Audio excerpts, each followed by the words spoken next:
So hello guys, आपका स्वागत है हमारे चैनल डी के भारती में। आज आप लोगों को मैं मिक्स क्वेश्चन, साइंस के मिक्स क्वेश्चन आपके सामने लेकर आया हूं, जो इस प्रकार हैं। आइए हम एक एक करके उन क्वेश्चनों को देखते हैं और उनकी व्याख्या करेंगे जितना हो सकेगा। तो चलते हैं, आइए देखते हैं। पहला क्वेश्चन है हमारा, विद्युत द्वारा लगी आग को रोकने हेतु किसका प्रयोग किया जाता है? पहला पायरीन, दूसरा हाइड्रोफार्म, तीसरा है क्लोरोफार्म, चौथा है फॉर्मलिन। देखो जल्दी जल्दी सोचना है जिससे हम कम समय में और ज़्यादा से ज़्यादा क्वेश्चन को सॉल्व कर सकें। तो इसका राइट आंसर सोचना है और सोच के बताना है। मैं इसका राइट आंसर बता दे रहा हूँ। इसका राइट आंसर हो जाएगा पायरीन, CCl4 जिसे बोलते हैं। अब अपने नेक्स्ट क्वेश्चन पे चलते हैं हम लोग। इसका अगला क्वेश्चन है, किसी परमाणु की द्रव्यमान संख्या बराबर होती है। किसी परमाणु की द्रव्यमान संख्या बराबर होती है, किसके बराबर होती है? प्रोटॉनों की संख्या के बराबर, प्रोटॉन और इलेक्ट्रॉन की संख्या के बराबर, इलेक्ट्रॉनों की संख्या के बराबर, न्यूट्रॉनों की संख्या के बराबर। इसका राइट आंसर सोचना है और सोच के बताना है। तो आपको मैं बता दे रहा हूँ, इसका राइट आंसर हो जाएगा बी। इसका राइट आंसर हो जाएगा बी, प्रोटॉन और इलेक्ट्रॉनों की संख्या बराबर होता है परमाणु की द्रव्यमान संख्या। हम अपने अगले क्वेश्चन पे चलते हैं। अगला क्वेश्चन हमारा क्या हो जाएगा, इनमें से किसका रिसाइकलिंग या पुनः चक्रण नहीं किया जा सकता है? इसका देखो निम्नलिखित में से या इनमें से किसका जो है रिसाइकलिंग नहीं किया जा सकता? पहला है खिलौना, दूसरा है कैरी बैग, तीसरा है कुकर के हैंडल, डी ऑप्शन है प्लास्टिक की कुर्सी। आपको देखना है, सोचना है और सोच के आंसर बताना है। मैं इसका राइट आंसर बता दे रहा हूँ, आप लोग देख लीजिएगा। इसका राइट आंसर हो जाएगा सी, कुकर के हैंडल को जो है रिसाइकल नहीं किया जा सकता है। आइए हम अगले क्वेश्चन पे चलते हैं। अपने इसी सीरीज के अगले क्वेश्चन पे चलते हैं हम लोग। मोनाजाइट मोनाजाइट मोनोजाइट किसका अयस्क होता है? मोनोजाइट किसका अयस्क होता है? पहला है यूरेनियम, दूसरा है थोरियम, तीसरा है लोहा, चौथा है पोटेशियम। देखिए लोहा का होता है हेमेटाइट, मैग्नेटाइट, तो ये तो हो नहीं सकता है, सी हमारा ऐसे ही कट गया। और यूरेनियम का होता है प्लिच ब्लेंड, तो बचा का पोटेशियम। पोटेशियम से तो ये दूर दूर का ताल्लुकात नहीं रखता है मोनोजाइट। तो इसका राइट आंसर हो जाएगा thorium, right answer B. Thorium का जो एस्क मोनोजाइट होता है। हम अपने अगले क्वेश्चन पे चलते हैं। देखिए अगला क्वेश्चन है हमारा, सभी जैविक मिश्रणों का आवश्यक संगठक है। सभी जैविक मिश्रण का आवश्यक संगठक होता है। ऐसा मतलब बताना है कि जो सभी चीज़ों पर, ज़्यादातर सभी जीवों जीवित में पाया जाए, जो भी मिश्रण है पाया जाता है अपनी प्रकृति में, उसमें पाया जाए ज़्यादा से ज़्यादा बताना है। पहला है हाइड्रोजन, दूसरा है सल्फर, तीसरा है नाइट्रोजन, चौथा है कार्बन। तो इसका राइट आंसर क्या हो जाएगा? मैं आप लोग बता दे रहा हूँ, इसका राइट आंसर हो जाएगा कार्बन। कार्बन जो है ज़्यादा से ज़्यादा जो भी आप देखेंगे हमेशा वो मिल ही जाता है किसी न किसी रूप में। तो आइए हम अगले क्वेश्चन पे चलते हैं हम लोग। हमारा अगला क्वेश्चन क्या है, BCG टीके का प्रयोग किसके विरुद्ध प्रतिरक्षा में होता है? BCG आप नाम सुने होंगे। देखिए BCG का फुल फॉर्म होता है bacillus calamine Guérin. Bacillus calamine Guérin. BCG का टीका किसके लिए करते हैं? कुकुर खांसी को रोकने के लिए, तपेदिक को रोकने के लिए, विषाणु को रोकने के लिए, चेचक के लिए। वायरल जो जिसे बोलते हैं वायरल फीवर, ये होता है चेचक, ये बोलते हैं TB, और ये होता है कुकुर खांसी और ब्लैक कफ जिसे बोलते हैं। तो आपको सोचना है, सोच के बताना है इसका राइट आंसर क्या हो जाएगा। तो मैं इसका राइट आंसर बता दे रहा हूँ, BCG का टीका जो है हम लोग टीबी को रोकने के लिए करते हैं BCG टीके का प्रयोग। आइए अब हम चलते हैं अगले क्वेश्चन पे। अगला क्वेश्चन हमारा क्या हो जाएगा, मानव शरीर में पसलियों की कुल संख्या कितनी होती है? मानव शरीर में पसलियों की कुल संख्या कितनी होती है? आजा लगा आजा। मानव शरीर में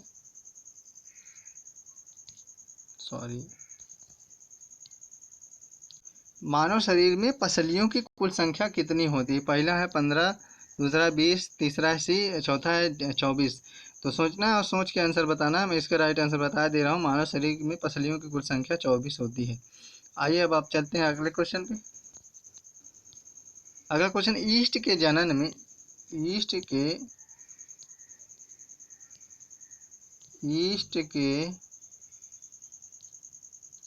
ईस्ट के जनन में किस माध्यम से, ईस्ट में जनन किस माध्यम, सॉरी गलत टाइप होगा, ईस्ट में जनन किस माध्यम से होता है। इसका पहला आंसर है बीजाणु निर्माण, तीसरा कली निकलने से, दूसरा द्विखंडन, तीसरा द्विसंलयन, जिसे बोलते हैं बाइनरी फिजन एंड इसे बोलते हैं बाइनरी फ्यूजन। तो ईस्ट में जो जनन होता है वो बाइनरी फ्यूजन से होता है, मतलब सी आंसर। इसका राइट आंसर क्या हो जाएगा, द्विखंडन यानी बाइनरी फ्यूजन से होता है। अब चलते हैं अगले क्वेश्चन पे, हम चलते हैं। निम्न में से कौन सा प्रोटीन सरलतापूर्वक पाच्य स्रोतों में माना गया है, मतलब आसानी से जो पच जाता है। आपको सोचना है, सोच के आंसर बताना है। पहला आंसर हमारा अंडा है, दूसरा सोयाबीन, तीसरा दाल, चौथा मांस। आपको सोचना है, सोच के बताना है कि कौन सा सरलतापूर्वक से पच जाता है। तो इसका राइट आंसर हो जाएगा, इसका राइट आंसर हो जाएगा हमारा दालें। दाल में जो प्रोटीन पाई जाती है वो सरलतापूर्वक पच जाती है। अब आइए चलते हैं अगले क्वेश्चन पे। अगला क्वेश्चन हमारा क्या है, घास में किस प्रकार की जड़ पाई जाती है, घास में किस प्रकार की जड़ पाई जाती है। मूसला जड़, रेशेदार जड़, पार्श्विक जड़, रूपांतरित जड़। सोचना है, सोच के बताना है। इसका राइट आंसर मैं आप लोगों को बता दे रहा हूँ, इसका राइट आंसर हो जाएगा पार्श्विक जड़। पार्श्विक जड़ जो है घास के पौधों में पाई जाती है। आइए अगले क्वेश्चन पे हम लोग चलते हैं। अगला क्वेश्चन, रबड़, कांच और प्लास्टिक अच्छे डैश हैं, इसमें बताना है। रबड़, कांच और प्लास्टिक वाहक, विद्युत के वाहक होते हैं, विद्युत चुंबक होते हैं, विद्युत जनरेटर होते हैं, रोधक होते हैं। तो ये सब जानते हैं आप सब लोग। इसका राइट आंसर हो जाएगा ये विद्युत के रोधक होते हैं। अब चलते हैं अगले क्वेश्चन पे हम लोग। निम्नलिखित में से कौन सा संबंध सही है, देखना है। वेलोसिटी है, वेग मतलब होता है वेलोसिटी, या वेलोसिटी सब लोग पढ़े। वेलोसिटी बराबर क्या होता है, वेलोसिटी बराबर होता है समय गुणे अंतर।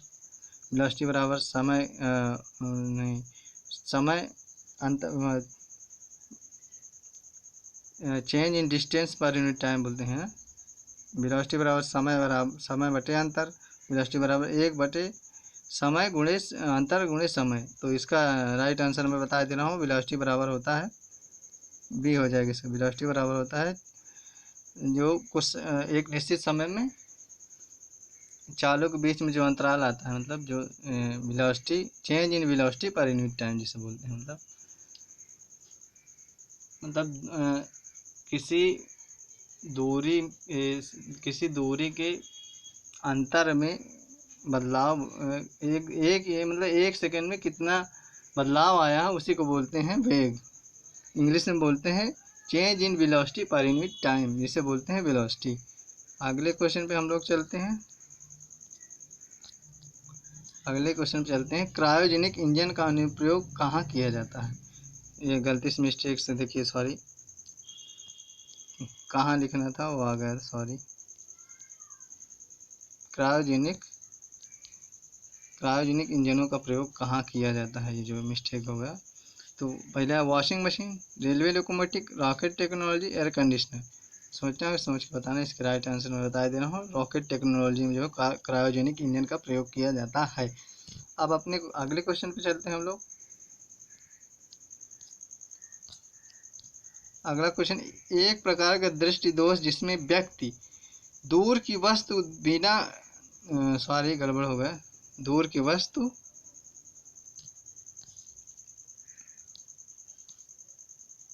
दूर की वस्तु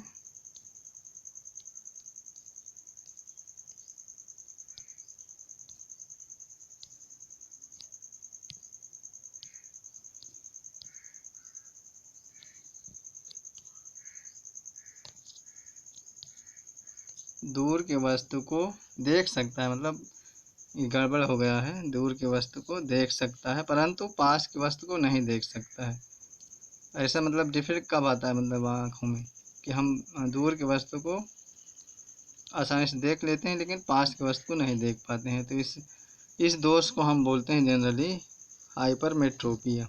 इसका राइट आंसर हो जाएगा हाइपरमेट्रोपिया। अब अपने अगले क्वेश्चन पे चलते हैं हम लोग। अगला क्वेश्चन, पहाड़ी तल में पानी 100 डिग्री सेल्सियस से कम तापमान उबलने लगता है, ऐसा क्यों होता है? पहाड़ जब हम ऊंचाई वाले क्षेत्र में जाते हैं तो 100 डिग्री सेल्सियस, यहाँ डिग्री सेल्सियस होगा, 100 डिग्री सेल्सियस,